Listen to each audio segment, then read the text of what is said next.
نحمده ونصلي على رسوله الكريم أما بعد فأعوذ بالله السميع العليم من الشيطان الرجيم من همزه ونفخه ونفثه بسم الله الرحمن الرحيم رب اشرح لي صدري ويسر أمري واحلل عقدة من لساني يفقهوا قولي رب زدني علما اللهم فقهنا في الدين سبحانك لا علم لنا إلا ما علمتنا إنك أنت العليم الحكيم رب يسر ولا تعسر وتمم بالخير وبك نستعين. اللہ تعالیٰ سے دعا ہے کہ اللہ رب العالمین ہمیں صحیح معنوں میں قرآن کو سیکھنے، سمجھنے، اس پر عمل کرنے کی توفیق عطا فرمائے. لم يكن الذين كفروا من أهل الكتاب والمشركين منفكين حتى تأتيهم البينة. فرمایا اہل کتاب اور مشرکین میں سے جو کافر تھے وہ اپنے کفر سے الگ ہونے والے نہ تھے یہاں تک کہ ان کے پاس روشن دلیل نہ آ جائے. سورہ بینہ ہم نے شروع کی، اس کے بارے میں حدیث سے پتہ چلتا ہے.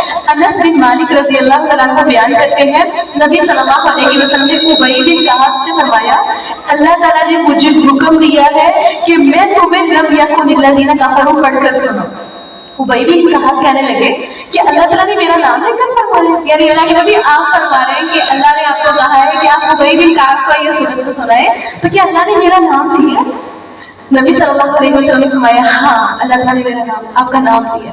تو ابی بن کعب نے کہا کہ اللہ تعالیٰ کے سامنے جو سارے جہانوں کا رب ہے میرا ذکر ہے. آپ صلی اللہ علیہ وسلم نے فرمایا ہاں.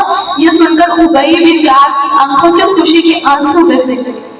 پھر نبی صلی اللہ علیہ وسلم کے سامنے انہوں نے یہ سورت پڑھی تھی اور پھر اللہ تعالیٰ نے فرمایا اس سورت کے اندر کون سی چیزیں ہیں؟ فرمایا رسول من اللہ یتلو صحفا مطہرہ.